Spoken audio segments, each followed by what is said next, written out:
Religious trauma. Quite a touchy subject to talk about for most people, especially for me. Not just because of how scarring it can be, but because I fear no one will believe me what fueled it for me. Well, one of many things I have experienced during my childhood. Really. Before I get to that, however, I will need to catch everyone up on what I have been exposed to. I come from an incredibly evangelical family, with them always trying to shove the gospel in my face. As a kid, I was never sure how this would convince me to follow Jesus. Additionally, every Sunday they would keep forcing me to go to church, even when I didn't want to.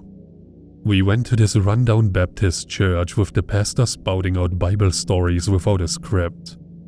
It kinda just felt like I was being yelled at for not following God for most of my life. The only thing I particularly enjoyed about church was the youth group my parents signed me up for. Every Sunday evening, my parents would drop me off there for a kids' Bible school. I met many of my friends there, though only a few stayed by me to this day. We were taught a lot of the stories you would expect. Moses parting the Red Sea, the creation of the earth, Jesus' birth, and so on. To keep us interested, the youth pastor would keep trying to fill his sermons with meme references akin to the time. Try not to laugh when I mention that this, of all things, traumatized me. Back in 2012, we had a sermon explaining the fruit in the Garden of Eden. He didn't really explain its effects on humanity, just what it could resemble. For some reason, he attempted to explain it with an annoying orange parody video, even admitting he made it for us to watch. It was called The Praying Orange. Despite what the title says, Orange didn't pray once in it. The church just named it that because it's a Christianity buzzword. The video was a parody of the first ever Annoying Orange episode, with Orange annoying Apple in a kitchen. Specifically, it featured them in the pastor's kitchen. It also had Funny Walk, the usual annoying Orange background music playing over it, albeit with the kitchen's radio audio clashing with it. The fruits had the pastor's eyes and mouth shoddily edited over them, with him even trying to imitate their voices. Overall, the whole thing just had a very low-budget feel to it.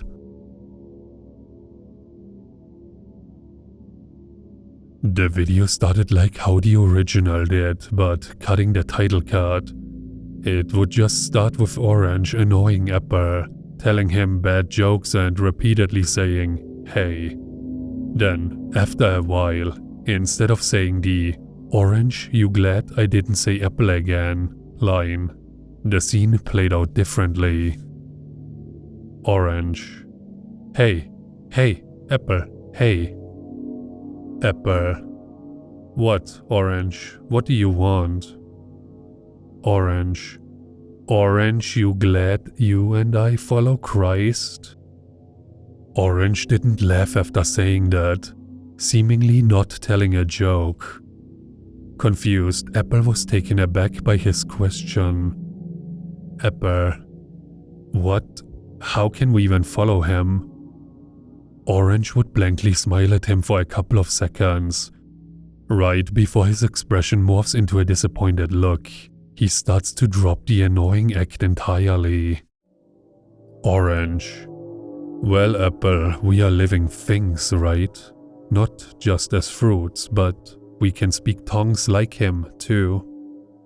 Apple: "Yeah, but we don't worship him, we're just fruits. What do you want me to do other than inevitably get cut?" The background music slowly faded out, leaving only the kitchen's radio music, playing a modern take on the church hymn, Amazing Grace. As it played, Orange began to sound angry, looking down and gathering his thoughts. He would then answer Apple, now using a more cryptic tone to his voice. Orange. Good question. You could always just sit there and rot without Jesus. Apple. Oh, thanks, Orange. I never thought instead of dying I could just die but slow. Orange. I don't mean it like that, Apple. Just listen to me, and you won't have to rot like how I almost did. Apple. Okay. The radio's music slightly increased in volume during the conversation. The camera would slowly zoom in on Orange as he explains himself. Orange. Whenever I'm not thinking about the Lord, I feel rotten both inside and outside. My mind slowly drifts away from his warm, loving hands, and my skin starts to wither. I keep trying to recite his tellings when I am feeling down, and all of a sudden, I'm back to feeling ripe. As he talks, sections of his skin layer peel off, which seem to be flicked off by a string. His eyes also begin to slowly mold before becoming pitch black.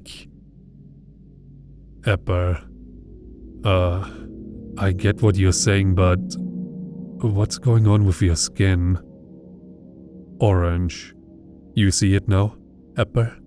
The painful divergence between us fruits and Christ? Are you willing to acknowledge the consequences of being alone? Apple. What are you getting at?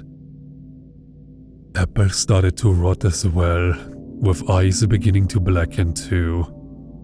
The video then cut to Orange with his lips starting to rot off, revealing an edited skull mouth underneath.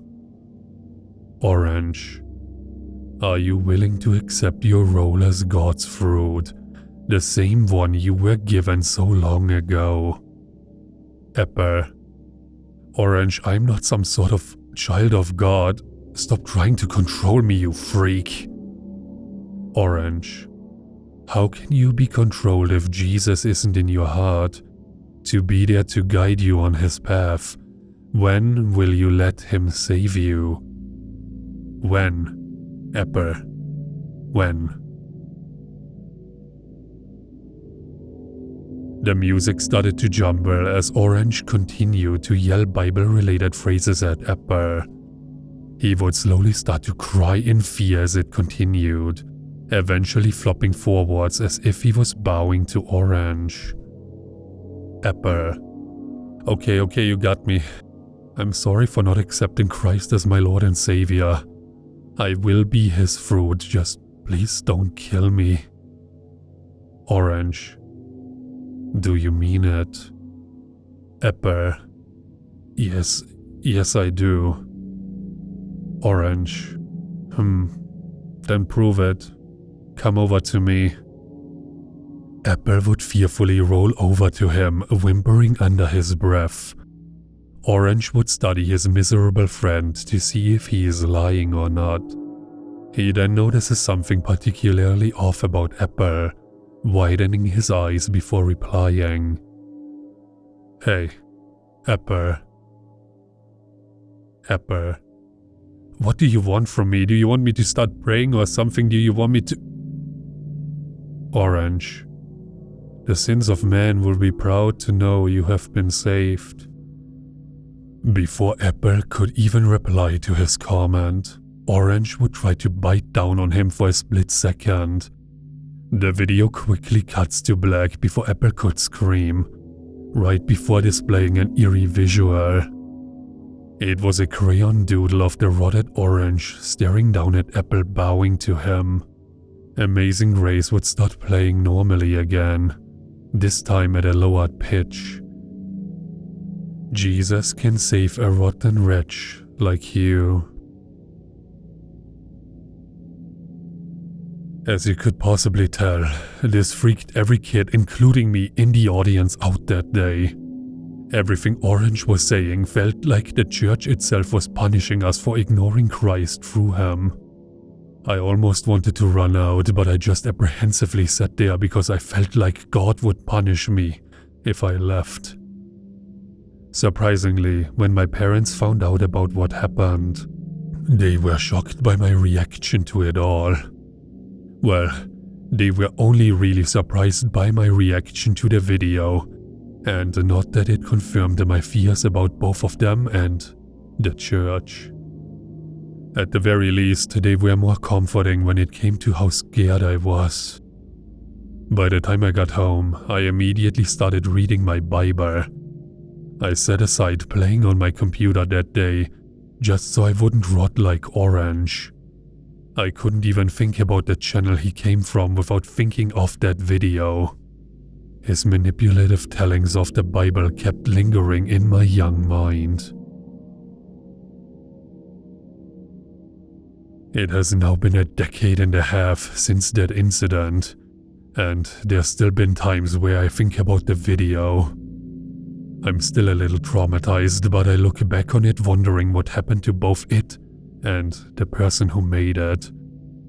I even tried searching for it a year ago to see if the youth pastor uploaded it somewhere. It led to me discovering that not only did the church I went to close down, but the pastor didn't have much of an online presence. Out of luck, I eventually tried to look up if the pastor uploaded it to YouTube, only to find nothing about it. I thought for a second that maybe it was a passing memory. Then I decided to talk about it to my friends, to see if they remembered it too. Both of them mentioned that they watched the video with me, even describing the same things I remembered from it.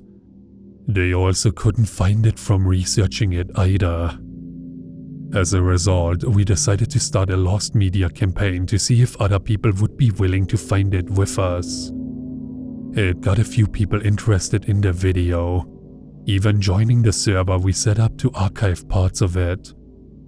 We don't know if people are able to find a scary video from a church no one else knows about, but I am hopeful I can at least revisit it, even if it traumatizes me again.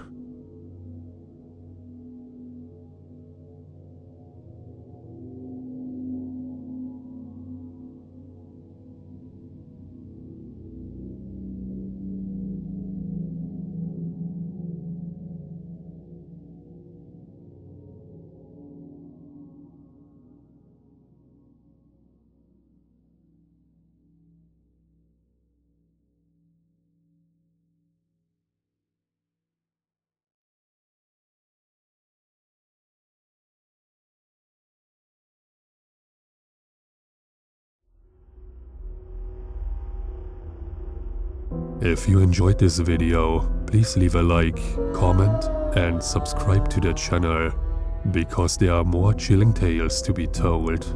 Also, check out my other social media profiles. The links for those are down in the description.